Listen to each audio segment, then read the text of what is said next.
Buenas noches amigos, bienvenidos a Opinión Libre.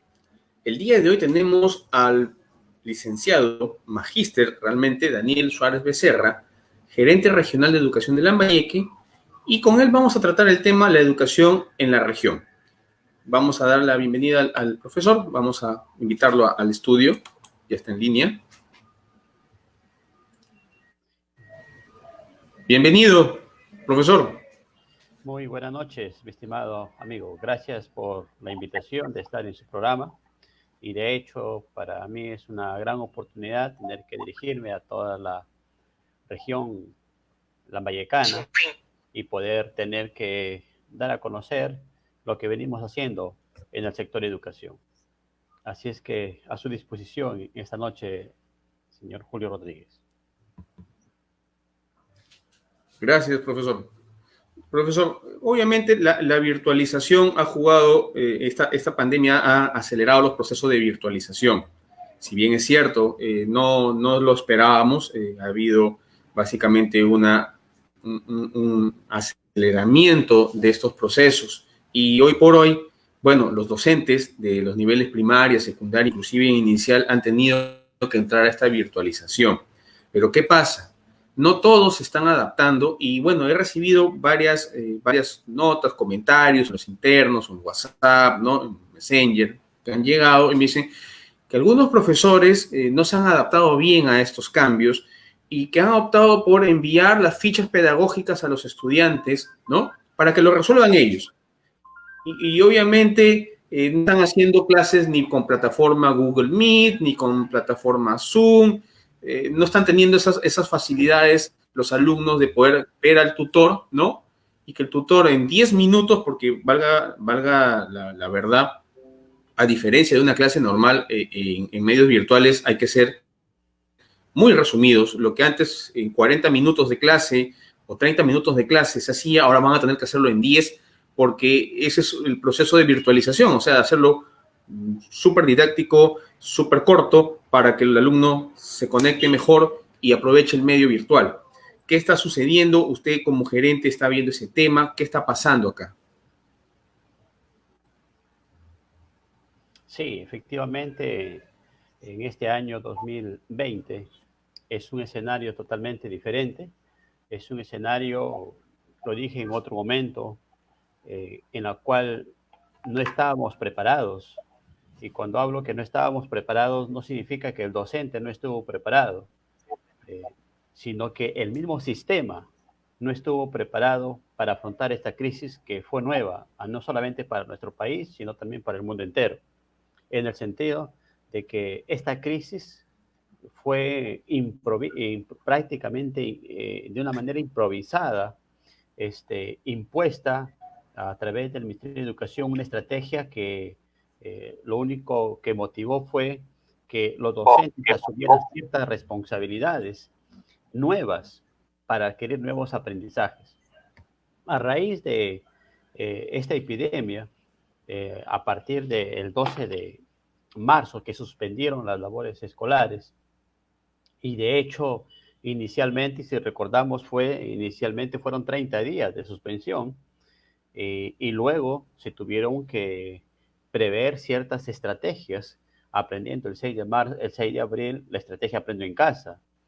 Y si nosotros nos remontamos unos meses atrás de la fecha de hoy, vamos a ver de que Aprende en Casa ha ido de alguna u otra manera desarrollándose e innovándose desde el punto de vista de la misma experiencia desde que se inició, por los aportes de los maestros, por los aportes de los padres y por la manera como nuestros niños han ido recepcionando esta estrategia. Entonces, esto es algo nuevo, en la cual actualmente la participación de los padres, por ejemplo, es muy activa dentro del proceso de enseñanza-aprendizaje. Ahora, el maestro se ha convertido en un guía prácticamente a través de los medios tecnológicos y es el padre de familia que está asumiendo un papel protagonista fundamental dentro del hogar. Entonces, en ese escenario nuevo, corresponde ahora la actuación del maestro que poco a poco va a ir descubriendo de qué manera puede llegar a sus estudiantes, a sus alumnos, de la mejor manera, en la cual muchos maestros también se ven limitados porque no tienen los medios tecnológicos suficientes como para poder llegar a nuestros alumnos. Entonces, ahí está la dificultad que venimos afrontando, no solamente como región, sino también como país. La brecha tecnológica que se ha puesto en evidencia en esta crisis a nivel nacional nos surge a nosotros tomar nuevos desafíos, tomar nuevos objetivos. En este sentido, por ejemplo, la educación a distancia, que en su momento, y lo digo en su momento, que fue prácticamente prohibida y negada a nivel de educación superior por hoy el mismo ministro de Educación, cuando estuve en la SUNEDU, negó prácticamente la educación a distancia. Y hoy, en esta realidad, se ha visto forzado a asumir esa responsabilidad y decir que la educación a distancia es una estrategia que ha venido a quedarse en la educación básica. Entonces, yo creo que en educación nada es negado. Nuestros maestros han demostrado aquí que a pesar de la crisis, que a pesar de las circunstancias, sí tienen no solamente la voluntad, que es muy fuerte aquí de decisión de ellos, sino también las capacidades que van desarrollándose, las habilidades innatas que van a ir desarrollándose en cada uno de nuestros maestros. Si hay dificultades en esta nueva estrategia, no es algo que podemos decir estamos en el mejor momento de la educación, hay dificultades que estamos afrontando como región y como país, pero esa fuerza del docente con el apoyo de los padres creo que va a ser fundamental para obtener buenos resultados en el proceso de nuestra formación integral de nuestros estudiantes. Muy bien, profesor. Acá quiero hacer una pregunta muy concreta. Particularmente la gerencia de educación con sus UGELs, ¿qué están haciendo para poder medir este impacto en los profesores o evaluándolos o capacitándolos para que lleguen a sus alumnos con estos medios virtuales? En la práctica, ¿qué se está haciendo o qué se va a hacer de aquí para adelante? Porque al menos hasta diciembre tengo claro que va a haber virtualización de las clases y, como repito, sí hay un esfuerzo y no puedo negar que hay casos muy buenos en educación que han entrado bien al tema de la virtualización, pero hay profesores que no están entrando en el tema, no están manejando las herramientas. Básicamente, ¿qué van a hacer desde la praxis en el campo, en la cancha, ustedes como autoridades de educación, con esto del grupo de profesores que me imagino todavía no entran a la virtualización y a adaptarse a estos medios? ¿Qué acciones efectivas van a empezar a aplicar en todo caso o tienen planteado hacer?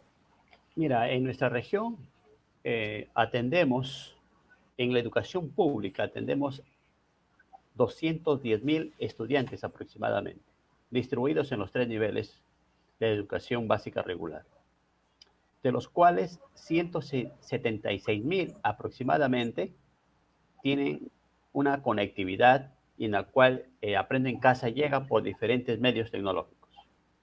Pero tenemos que es más o menos el 84%. Y tenemos aproximadamente cerca de 33,000 estudiantes que tienen con problemas de conectividad. ¿Eso qué quiere decir? Que la señal de Internet, por ejemplo, no llega a estos niños, pero puede llegar la televisión o puede llegar la radio. Pero ¿dónde está la dificultad? La dificultad es cómo el maestro hace el seguimiento a los alumnos, porque no hay manera de comunicarse. Hay lugares, por ejemplo, en las zonas altoandinas que no hay luz eléctrica. Hay lugares aquí en el distrito, en la provincia de Chiclayo, en el distrito de Chongoyape y Yotún, zonas caseríos que no tienen fluido eléctrico. Entonces, hay limitaciones que de alguna manera el sector de educación se ve de una manera impedido de poder ayudar en ese sentido. Pero también hemos tenido otras limitaciones, por ejemplo. Hemos tenido que el Ministerio de Educación, cuando envía los programas Aprende en Casa a la región Lambayeque, para la zona quechua hablante, lo envía en el quechua, traducido al quechua sureño, al quechua de la zona centro, y no al quechua norteño. Entonces, ahí hubiéramos tenido una gran cantidad de estudiantes de las zonas altoandinas que no hubieran tenido la oportunidad. ¿Qué ha hecho la UGEL de Ferreñafe? A través de maestros que con esfuerzo, con voluntad, se han organizado y hay un equipo de maestros que han traducido y semanalmente vienen traduciendo al quechua norteño. Entonces, el docente ha hecho una gran, se puede decir, esfuerzo de poder llegar a los estudiantes. Los padres de familia se han involucrado también en los aprendizajes, más que en la modalidad presencial, hay una mayor participación. Las UGELs han establecido alianzas, por ejemplo, estratégicas para mejorar el servicio con algunas emisoras locales, regionales. Se ha establecido alianzas con el Ministerio de Transportes a nivel regional para el mantenimiento de antenas que permiten la mayor conectividad y poder instalar radios a nivel local para poder transmitir a través de esa radio local los programas Aprende en Casa. Entonces, los maestros no solamente han tenido en ese sentido esa participación, sino que ha habido una gran movilización para la capacitación a los maestros que hemos tenido en la región. Hace poco hemos tenido un curso de capacitación en este marco de Aprende en Casa, en este marco de la emergencia sanitaria, y hemos tenido una gran convocatoria de maestros que se han venido con mucho más esfuerzo, sacrificando y participando. Eso ha sido la participación. Se ha tratado de fortalecer el desarrollo de las capacidades del currículo, por ejemplo, no solamente en aspectos pedagógicos, sino en entornos virtuales, porque bien es cierto, ha habido también una gran brecha de el dominio de los medios tecnológicos, de los entornos virtuales orientados a la educación, pero ha habido ahora una gran movilización para manejar todos esos recursos, ¿no? Entonces, en ese sentido, sí, hay un compromiso en función de la estrategia que nosotros hemos venido trabajando. Correcto. Entonces, para entenderlo bien, esta gerencia de educación con sus UGELs está invirtiendo parte del presupuesto y con alianzas estratégicas en aumentar la capacidad instalada para llegar a más estudiantes con, obviamente, escasos recursos a través de la radio, en este caso en particular. Si lo entiendo así, sí, es correcto. Así es. Y es más, mira, hace poco nosotros se ha hecho modificaciones presupuestales al presupuesto del sector educación para el año 2020. Hay acciones pedagógicas a través de las intervenciones que se hacían durante la actividad presencial del maestro y de los alumnos, pero que en este espacio de crisis no se iban a realizar. Había, por ejemplo, capacitaciones presenciales, viáticos y otra serie de gastos presupuestales que suman más o menos aproximadamente cerca de 3.400.000. Esas modificaciones presupuestales, en coordinación con el gobierno regional, esa modificación se destinó todo ese dinero, cerca de 3.400.000, al Ministerio de Educación para la compra de 24.000 tablets, que deberían haber llegado ya el 15 de julio, pero por algunas razones que el Ministerio ha realizado unas explicaciones, todavía no pueden. Entonces, esas 24.000 tablets, 22.000 vienen para los alumnos de estas zonas donde los cuales tienen escasa conectividad, y 1.700 vienen para nuestros maestros también, que tienen algunos problemas de conectividad. Entonces, ahí estamos cerrando una brecha, por un lado. Ese es, por un lado, el esfuerzo que se viene haciendo. Por otro lado, también el Fondo de Estímulo de Desempeño que las UGELs perciben por haber cumplido ciertos compromisos de gestión. ¿Qué sucede?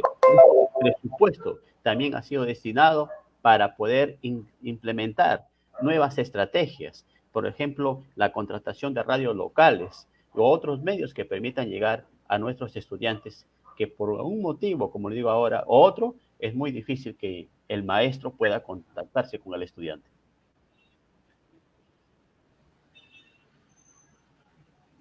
Me quedó bastante claro y felicito que obviamente esto sea así porque necesitamos llegar a todos los jóvenes, a todos los niños de nuestra región porque es la base, la educación es la base si queremos tener un país desarrollado. Y bueno, felicito eso, espero que, bueno, el Estado, el gobierno nacional pues cumpla con enviar estas tablets, al menos hasta el mes de agosto, me imagino, porque ya julio ya terminó. Usted ha hecho algo bien cierto. El padre está hoy por hoy más atento a la enseñanza de su hijo, pero también no solamente atento a la enseñanza del hijo, sino también invirtiendo en sus hijos. Y esa es la realidad, obviamente, que estamos viviendo.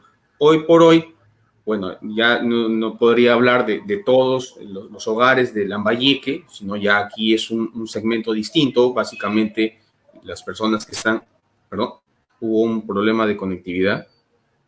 Sí, ¿verdad? Un minuto, que el profesor se vuelva a reconectar. Sí, ha habido un inconveniente por el lado del contacto. Vamos a ver, minutos, por favor.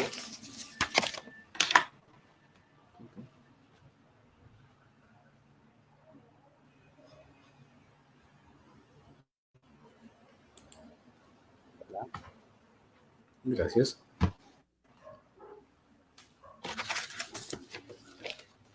Hablando de conectividad, nos falló la conectividad. Así es, problemas.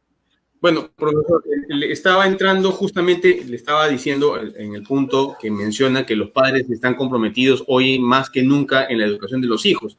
Y aquí quería hacer una diferencia de repente con aquellos padres de familia que viven en ciudad, ¿no? Que de repente tienen a sus hijos en escuelas privadas, ¿no? Acá hay un tema. Ahora la escuela privada ya no tiene el gasto que tenía antes con la presencialidad, ¿no? Sus costos, me imagino, ya han de haber bajado. Pero aún subsiste una problemática con los colegios particulares, porque muchos de los casos no han bajado sus pensiones, han hecho nuevos contratos sin bajar mucho la pensión, y esto genera una crisis. Si bien es cierto, el Estado ha abierto la oportunidad para que esos padres que no pueden mantenerlos en escuelas privadas puedan pasarlos a escuelas nacionales, algunos padres todavía pues quieren obviamente tenerlos en la escuela porque ya hay un tema con los hijos, los amigos, hay un entorno social, ¿no? De amigos de los chicos, ¿no? Y hay un ambiente que obviamente no quieren que se rompa, ¿no? Para no dañar el tema psicológico del menor de edad, en este caso. Y es entendible y es razonable. Pero los colegios, hay un grupo de colegios que, si bien es cierto, ha cumplido con entregarles a los padres un nuevo presupuesto, este no ha sido, digamos, tampoco muy bajo. Y las pensiones tampoco han bajado tanto que digamos, y sigue siendo un problema al día de hoy. Y pese a que ya lo de inversión ya no está tanto en el colegio privado, sino está en la casa. Porque ya el papá tiene que gastar más en luz, tendría que comprarse un equipo electrónico adicional al que tenía, porque obviamente el papá de repente está en teletrabajo, o la mamá está en teletrabajo, o tiene el hermano en la universidad, entonces una máquina ya no es suficiente, tienen que tener dos al mínimo, y obviamente el padre de familia entra en gastos, obviamente aquellos padres de familia que todavía tienen trabajo, ¿no? Porque, valgan verdades, hay mucha gente que ya se quedó sin su trabajo, pero los pocos que existen todavía en Lambayeque están haciendo un esfuerzo por tratar de mantenerlo, pero los colegios obviamente no pueden ser obligados a. ¿Qué está haciendo en este caso la Gerencia de Educación al respecto de ese tema en particular? Bien, la gerencia desde que inició toda esta situación de emergencia y pensábamos que era solamente los primeros días del mes de marzo, y cuando vimos que la situación avanzaba, nosotros como gerencia nos pronunciamos inicialmente en virtud de los dispositivos legales que teníamos y que tenemos hasta ahora. Por ejemplo, nosotros emitimos un comunicado a nivel de la gerencia en el cual dábamos a conocer que los padres no deberían pagar sus pensiones en el mes de marzo si el colegio no cumplía con dar a conocer su reprogramación de las labores o cómo iba a haber la reprogramación de las clases perdidas o de los días dejados de asistir a la escuela durante el mes de marzo, y que estas debían ser presenciales. Pero ¿qué sucede? Los padres no pagaron, dijeron no voy a pagar porque me van a reprogramar.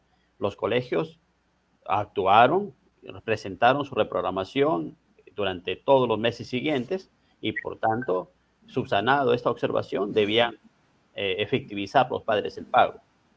Pero el 6 de abril cambia el escenario, la cuarentena se amplía y se establece las clases ya virtuales, la estrategia a distancia, y cambia el panorama. Entonces, los colegios privados se adecúan también a la estrategia de trabajo en casa, de trabajo a distancia, y debían presentar sus programaciones y debían presentar su reprogramación durante todo el año en fechas establecidas, sus programas de recuperación y su reprogramación de todas sus actividades. De hecho, lo presentaron algunos en las fechas establecidas, otros no lo han presentado hasta ahora, otros han presentado posteriormente, pero la norma fue clara en su momento. Se emitió el decreto ley 1476 sobre la protección y la transparencia de los ingresos e egresos de las instituciones educativas.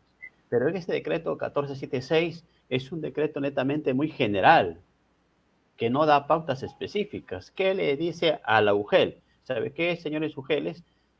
Ustedes van a recibir los documentos en donde los colegios van a transparentar sus gastos y ustedes los que van es a observar si lo que están diciendo tiene fundamento legal.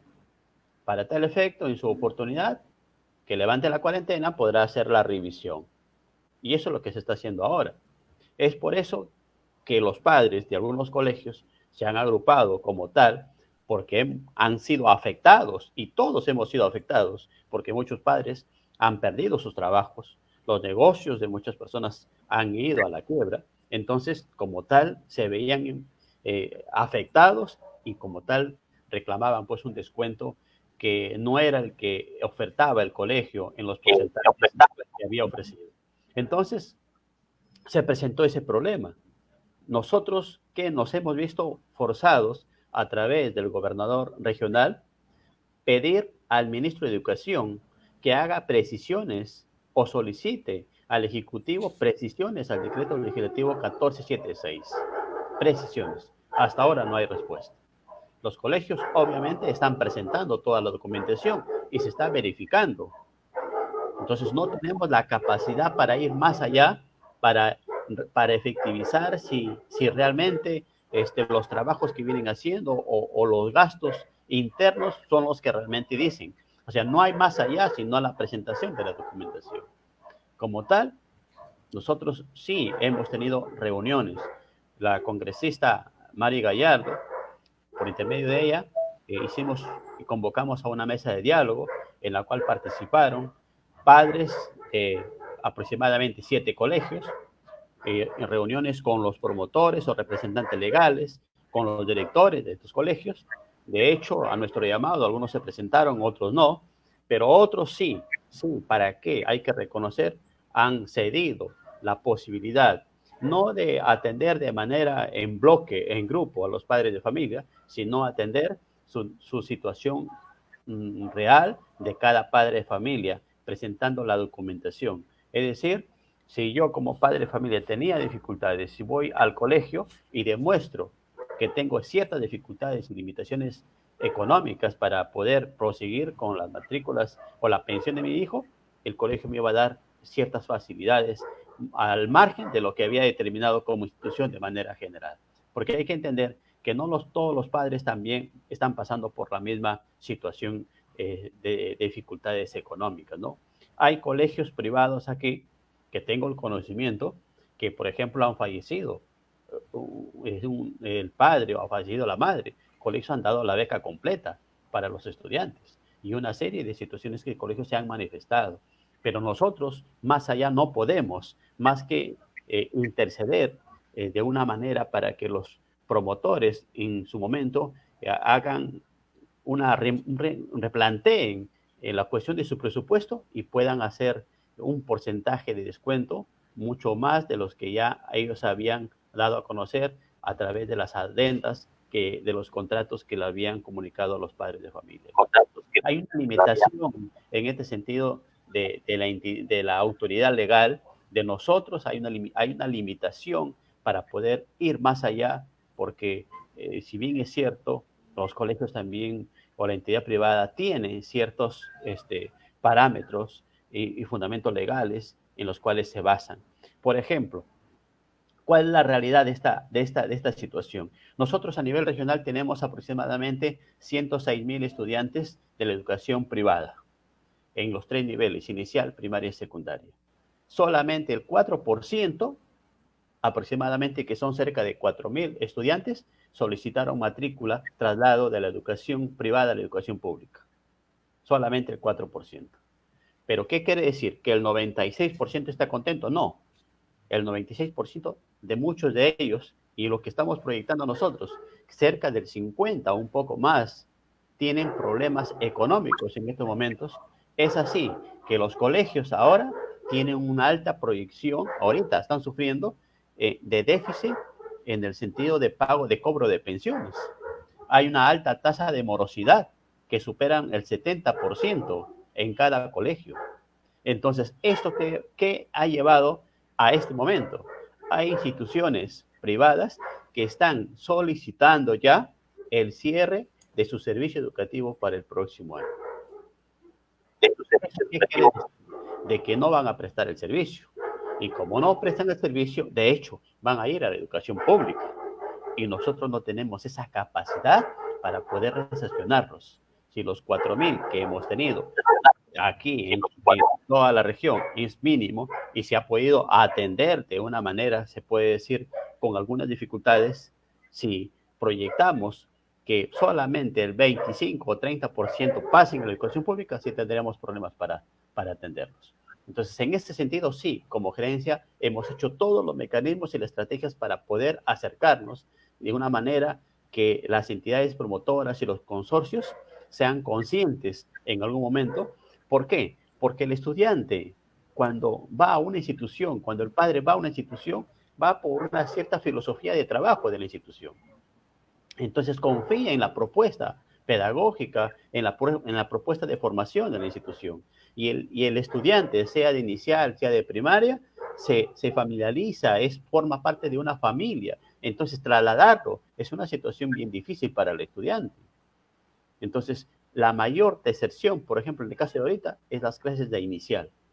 Nuestros niños de inicial sufren mucho más todavía para recibir las clases en la estrategia Aprendo en Casa o en la estrategia de educación a distancia, por diferentes tipos de psicología. Entonces, ahí nosotros también estamos interviniendo, dando recomendaciones a los colegios para que la estrategia del desarrollo de las actividades de aprendizaje sean estas estrategias motivadoras, que no sean cansadas, que no tengan un mayor tiempo de permanencia en los aparatos tecnológicos que podrían traer problemas para su salud posteriormente. Correcto, profesor. Aquí quiero, obviamente, es trágico o lo que está pasando, definitivamente que un colegio el próximo año lo vayan a cerrar porque, bueno, posiblemente ya tenía problemas y con la deserción de los alumnos hacia el Estado, obvio, no va a aguantar y no va a poder sostener su infraestructura. Es penoso y es lamentable porque ahí van a haber despidos, van a haber profesores que se van a quedar sin trabajo, van a haber administrativos que se van a quedar sin trabajo y van a tener que, obviamente, el próximo año esa gente va a estar en la calle y va a ser una cuestión complicada como todo. Acá quiero resaltar algo. Si bien es cierto el decreto 1476, si no me equivoco, en el artículo 8, hay una cláusula o ese artículo determina la imposición de algunas multas cuando usted afirma que todavía el ministerio no ha dado unas precisiones, se refiere al reglamento de cómo manejar este decreto legislativo, o se refiere justamente a la precisión de qué tipo de multas van a hacer, qué porcentajes, cómo se van a aplicar. A eso se refiere porque el decreto legislativo sí contempla las multas por incumplimiento de no presentar esta información de forma adecuada y que tenga relación entre el servicio que se da y lo que se está cobrando. Quisiera una precisión por ese lado. Sí, es cierto, lo que usted dice es correcto. Incluso se emitió un decreto supremo, el 07-2020, en la cual precisaba cuál era la actuación de la UGEL en este sentido. no me refería a eso, me refería a la manera más fina de poder, minuciosa, de poder examinar los elementos contables o el gasto o la inversión de la institución. Ahí tenemos una dificultad. Es cierto, los colegios van a presentar, y como lo vienen haciendo ahora, estamos pidiendo toda la documentación, el sustento legal, los gastos que se están haciendo y todo, está bien, lo están presentando. Eso es suficiente para nosotros. Pero cuando hablo de precisiones, significa, por ejemplo, la manera de cómo ver cuando un colegio, sí es cierto, vemos que emite una información, cómo comprobar esa información de la institución, hasta qué punto es verdadera, hasta qué punto tienen un sustento legal en este sentido. Ahí hay una limitación de la UGEL que no puede ir más allá de poder examinar, de poder concretizar. Es netamente una función netamente de documentación. Y para nosotros, la documentación que presente entre sus ingresos y egresos y aspectos que han dejado de gastar, ellos tienen cómo sustentar. Por ejemplo, en el caso de las planillas de los trabajadores, por ejemplo, hay colegios que tienen todo su personal, ¿no? Entonces, no han recibido este beneficio de Reactiva Perú. Entonces, tienen todo su personal contratado en las mismas condiciones, con el trabajo en casa.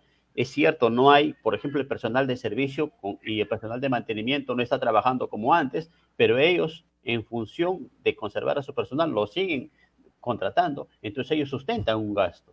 Entonces, esas situaciones nos limitan a nosotros para poder ir más allá, cómo podemos medir un porcentaje de descuento. O sea, ¿qué han dejado de gastar? Y en función de eso descontamos al padre de familia.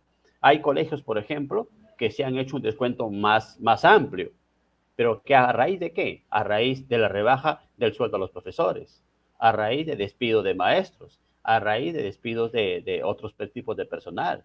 Entonces, yo no puedo mostrar mi bondad con los padres de familia, pero afectando a los estudiantes, a los maestros, a los trabajadores. Entonces, en ese sentido, sí, un profesor que antes tenía, por ejemplo, de manera presencial 20 alumnos por aula, yo le puedo dar ahora 40 alumnos por aula.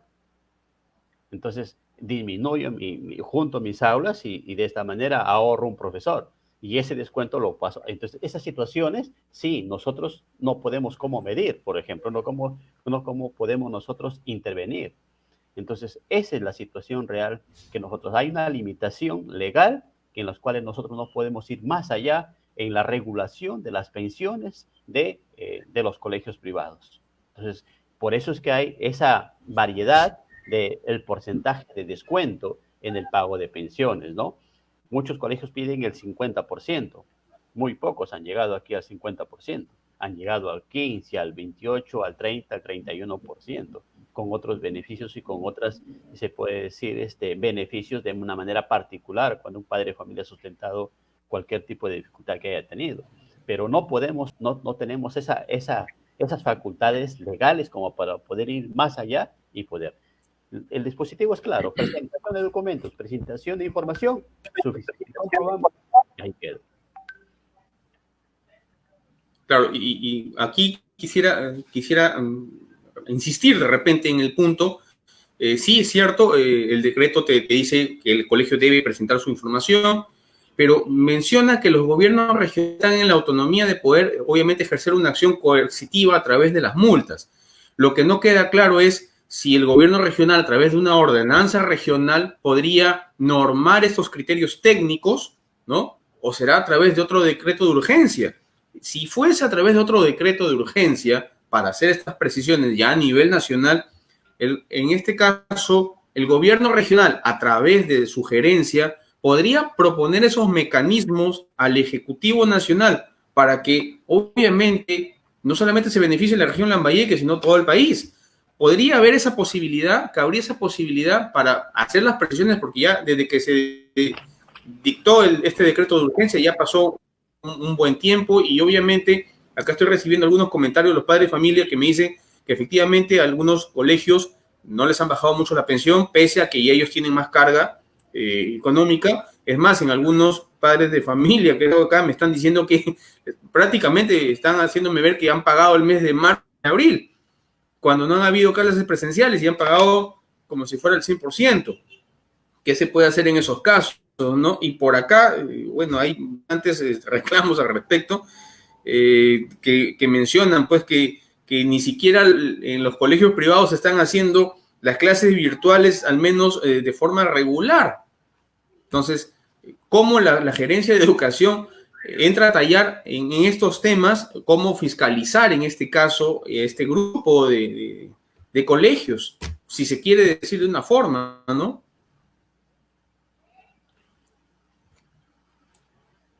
Sí, nosotros en este sentido, frente a la denuncia de un padre de familia, la UGEL Chiclayo, que es la UGEL más grande, es la que recibe la mayor cantidad de denuncias, ya se vienen procesando toda esta información al respecto.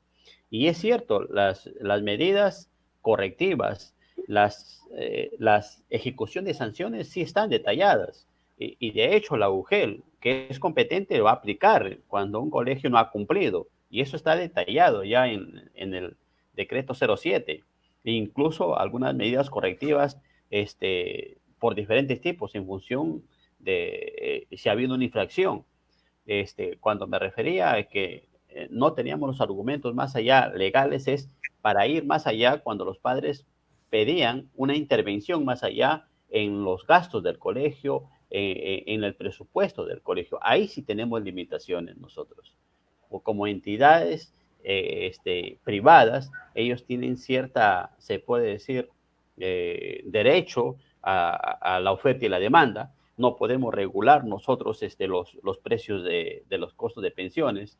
Es por ello que el gobernador el día de hoy ha emitido dos documentos al ministro de Educación, uno por intervención de la Pedro Ruiz ante la SUNEDU, en la cual está intercediendo él, y lo otro es la situación real de los alumnos, de los estudiantes de la entidad privada. ¿Por qué? Porque si bien es cierto, los colegios privados es una empresa que viene invirtiendo en educación y viendo un servicio, pero también hay que indicar que nuestra constitución que emana y el derecho a cada uno de nosotros nos dice que la educación debe ser gratuita. Ahora, si es gratuita, ¿por qué hay colegios privados? Y hay colegios privados porque el Estado no puede atender el servicio educativo o en la calidad o en las condiciones que realmente quieren un determinado grupo de padres de familia. Y en esta manera atiende esa función que debe cumplir el Estado. Entonces, ¿cuál es la posición del gobernador? Que el Estado tiene que intervenir en estos momentos, ¿no? Los está dejando prácticamente solo a los padres de familia.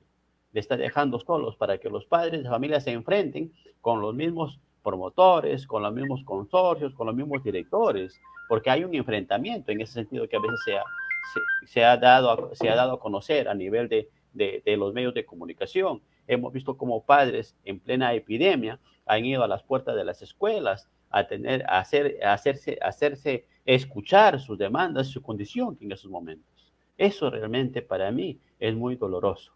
¿Por qué? Porque son padres que apostaron por un proyecto, apostaron por una institución, apostaron por un trabajo educativo de la institución y en este momento hay un enfrentamiento. Entonces, aquí también hay responsabilidades. ¿Qué le digo yo? En este momento, por ejemplo, cuando nos informan que hay una alta tasa de morosidad y que los colegios nos dicen, nosotros cerraremos nuestras puertas y no ofreceremos. Para mí es un problema ya como gerente de educación. Para mí.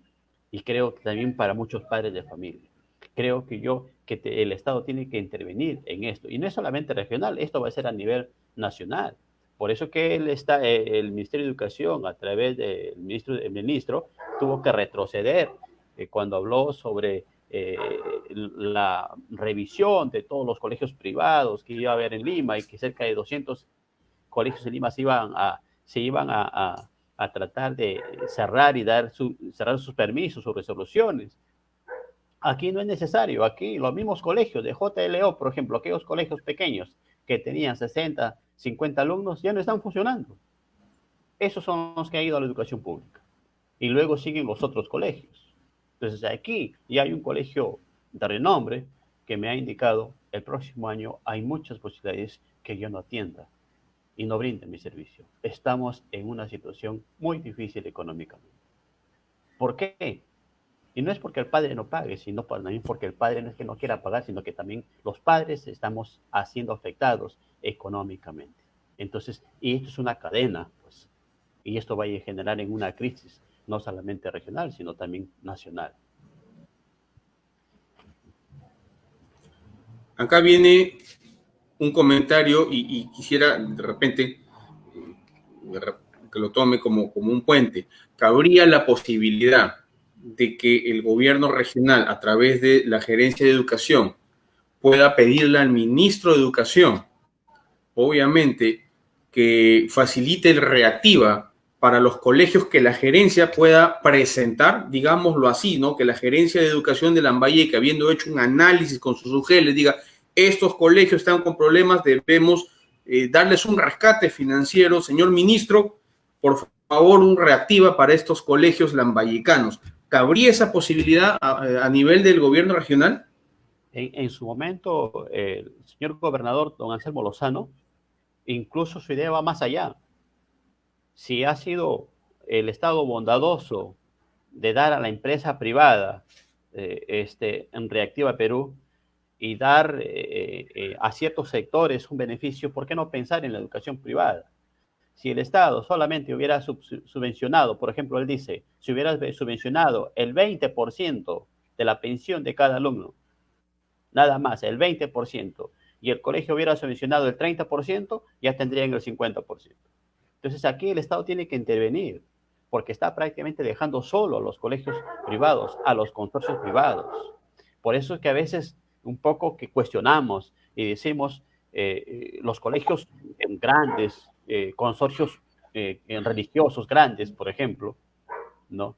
Que han hecho un descuento que a veces, que aparentemente a la crítica dice es mínimo, pero los gastos que se tienen cuando hemos conversado, porque sí he conversado con los directores, he tenido la posibilidad de decir, los gastos que tenemos son estos, no podemos diminuir más, lo que hemos hecho es el porcentaje más amplio, ya no podemos más. Si con esto vamos a ir en una situación de pérdida, porque estamos de préstamo en préstamo para poder pagar a los profesores, para poder pagar los servicios, estamos en una situación prácticamente de un ahogo, que prácticamente nos vamos a dar una muerte súbita, porque los bancos en las cuestiones de los préstamos te pueden dar por el momento, pero luego te van a cobrar los intereses. Entonces aquí sí hay esa posibilidad y el gobernador el día de mañana que tiene la audiencia regional se va a tocar este tema también, porque como le digo, ya ha hecho 2 cartas dirigidas al ministro de Educación, una interviniendo en este caso por el licenciamiento de la Universidad de Pedro Ruiz Gallo, y lo otro es pues la situación que nosotros hemos dado a conocer y que él también conoce de manera detallada y cuál es la función que el Estado tiene que tener en este caso de la educación. Por eso, y vuelvo a insistir, porque ya ha habido un caso en que el Estado salió al rescate, pero no de los colegios, salió al rescate de la banca a través del RFA y el PREDA. En esa oportunidad el banco estaban con problemas, habían problemas financieros y el Estado rescate financiero también, obviamente, para que no colapse el sistema financiero. Ahora, reitero, podría haber esa posibilidad, o sea, que el día de hoy de repente comprometerlo a usted, porque son varios padres que me están escribiendo y están con una situación, por lo que veo, bastante problemática y cierto. Usted ha mencionado los colegios de corte religioso y creo que son varios de ese corte que me están escribiendo. Habría esa posibilidad, ¿no? Después de la audiencia, de que el gobierno regional invite al Ministerio de Educación a que haga un rescate financiero de la educación. En este caso, la educación privada, porque si pudiéramos rescatar, algunos países han rescatado bancos, Europa rescató los bancos, ¿no? ¿Por qué no rescatamos la educación? ¿Habría esa posibilidad desde la iniciativa de la gerencia regional? Mire, yo no descarto, conociendo la personalidad, el esfuerzo, la manera de trabajo que tiene el gobernador, sí, él sí lo haría. Él ya lo ha expresado de manera interna y lo ha hecho en un momento público. también él sí va a intervenir, él va a solicitar, incluso a través de esta misiva, él está pidiendo que el ministro sea consciente. Es más, si no solamente en este caso, sino en la situación real, de analizar que si hay una migración, un desplazamiento de estudiantes de la educación privada a la pública, ya nos genera un problema para nosotros. Y eso sería grave, porque no podríamos atender. No podríamos, ni con el 20% podríamos atender nosotros. ¿Qué estamos proyectando? Si 50.000 alumnos pasan a la educación pública, necesitaríamos cerca de 2.000 profesores. Imagínense. Y en las cuales nosotros como región sí tenemos un déficit de maestros. Tendríamos un problema de aulas, de infraestructura. Nuestra brecha de infraestructura supera el 70%. Imagínense, amigo Julio Rodríguez, este sentido. Entonces, el gobernador, en cuyo proyecto de candidato habló acerca de salud y educación, él viene comprometiéndose para él. Salud y educación son dos aspectos y sectores que él va a seguir luchando hasta el último día de su permanencia y de su gobierno aquí en Lambayeque. Entonces, profesor, ya lo comprometo a usted para que converse con el gobernador y obviamente estoy viendo los comentarios de los padres de familia. De una vez, aterrice esta petición que le estoy haciendo y pida al gobierno nacional que inicie un rescate de los colegios, en este caso de los colegios privados, porque obviamente va a llegar un momento en que vamos a llegar a la semipresidencialidad, que ese es el último punto de esta conversación, ¿no? Y definitivamente es necesario, pues, este rescate a la educación que tenemos acá en el país. Voy a terminar con el último punto, que justamente ya lo comentó hace un poco, el tema de retorno a las aulas, porque al decir vamos a incrementar nuestra capacidad instalada y no tenemos capacidad instalada, ya estamos hablando pues de una vuelta a clases, ¿no? De una vuelta a clases, que eso no sabemos cuándo va a ser. Si bien es cierto, hay la resolución ministerial, la 229, ¿no? Que dice, bueno, ya hay presencialidad en algunas zonas, y la resolución viceministerial 116, que precisa qué zonas van a ser las que van a ir a clase presencial.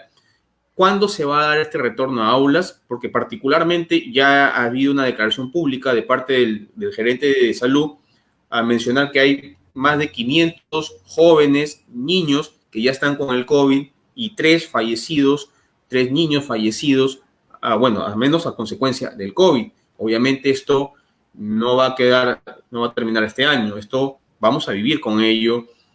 ¿Cuándo sería ese retorno a aulas? Va a haber, si el gobierno nos exige ir a aulas durante este año, o al menos hasta antes de que haya el tema de la vacuna o alguna medicina que sea más efectiva, se vaya a dar. ¿Cuál va a ser la posición, en este caso, de la región Lambayeque al respecto del retorno a las aulas? Sí, si bien el Ministerio de Educación, a través de la resolución ministerial 229, faculta a las gerencias regionales autorizar de manera excepcional el inicio de las clases presenciales, nosotros, al hacer el análisis correspondiente en virtud de esta norma y también de la resolución viceministerial 116, nosotros hemos determinado y hemos resuelto cuál es la resolución final, que no corresponde la aplicación de este dispositivo legal en nuestra región. Es decir, no vamos a reiniciar las labores escolares en ninguna institución del ámbito rural, porque esta norma solamente está explícitamente para la zona rural. Y al hacer el estudio, han habido instituciones de zona rural que han pedido oficialmente, porque así lo dice la norma, que lo puede pedir el director, la autoridad local. ¿Pero qué? Hay condiciones básicas, y esas condiciones básicas son muy estrictas, son candados. Entonces, ninguna de las instituciones en los distritos que estaban comprendidos no cumplían estas condiciones legales. Entonces, nosotros resolvimos no. Es más, la cuestión de la epidemia para un trabajo semipresencial, porque se ha salido hace poco otra norma para el trabajo ya semipresencial. ¿Qué indica esta norma? Que podíamos trabajar de manera mixta, por ejemplo. En el caso se den las condiciones, pero como vamos avanzando ahorita las condiciones, este año, y les digo así, a nivel de la región de Lambayeque, este año es 100% a distancia. No va a haber presencialidad ni semipresencialidad. Único motivo. ¿Cuál es? Es que nosotros tenemos que garantizar las condiciones sanitarias de todas las instituciones, y cuando tengamos que la seguridad, que no haya peligro para nuestros estudiantes, ahí tenemos nosotros la facultad de poder autorizar el trabajo. Pero que en este año va a ser imposible. Nosotros estamos pensando ya en el próximo año, y me atrevería, el próximo año, esta norma de semipresencialidad estaría también observada, porque las condiciones en que estamos avanzando en esa epidemia, aún con la vacuna que pueda ya autorizarse, tendríamos dificultades para poder trabajar. La institución educativa, nuestros estudiantes, tienen una particularidad. Ellos no entienden de distanciamiento social. ¿Por qué? Porque la escuela, ¿cómo lo aprenden? A través de la socialización de nuestros estudiantes. Entonces, tendríamos que pasar un poco más de tiempo para poder reeducar a nuestros niños, a nuestros estudiantes. Entonces, este año, como les digo y repito, es netamente para todos los padres de familia, los profesores, los directores, que a veces están confundiéndose porque el ministerio saca normas y normas y normas, pero este año se ha garantizado que netamente a distancia a través de la estrategia Aprendo en Casa. Quedó clarísimo, profesor, al menos para la tranquilidad de muchos padres de familia que nos están siguiendo, ¿no? Y que ya sus hijos, pues, no van a tener esta presencialidad, al menos en lo que queda de este año. Ya se analizará, pues, el próximo año, que esperemos que salga la vacuna. Profesor Daniel Suárez, sus últimas palabras de despedida. Ha sido un placer tenerlo por acá. Por favor, Sí, yo quisiera dirigirme a los padres de familia en primer lugar.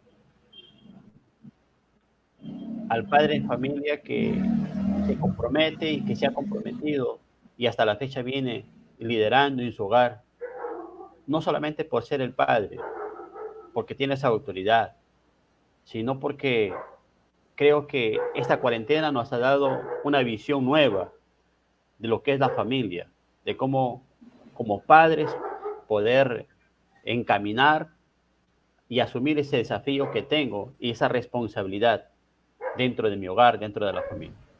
Y creo que el padre esta vez, que se ha convertido en un apoyo para el docente y que muchas veces ha tenido que él sufrir en carne propia las experiencias que un docente muchas veces lo pasa en el aula, pero que ha entendido muchas veces que la labor del maestro es una labor de esfuerzo, de sacrificio, y que algo que caracteriza a nuestros maestros es que tiene esa capacidad, esas habilidades y la paciencia de salir al frente de diferentes situaciones difíciles y que pueda conducir a nuestros estudiantes. Padre de familia, tú que me estás escuchando, profesor.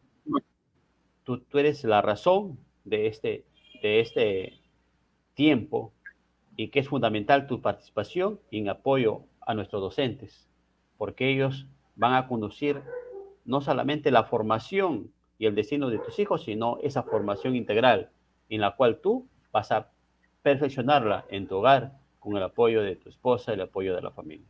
Y a los maestros, a seguirles diciendo de que tienen que seguir esforzándose. Somos la fuerza y el motor de esta sociedad que vamos a contribuir en ese cambio, no solamente social, sino ese cambio de conducta, el cambio de la mentalidad y sobre todo el futuro de nuestros niños que tanto nos necesitan. Gracias. Muchas gracias, profesor. Ha sido muy amable. Gracias, amigo Julio. Buenas noches. Bien, amigos, esperamos que estas cosas se solucionen de la mejor manera. Ya lo saben, de mi parte, eso ha sido todo por hoy. Y no se olviden de compartir y comentar este video en sus redes sociales. Ya saben, síganos también en YouTube e Instagram. Hasta mañana.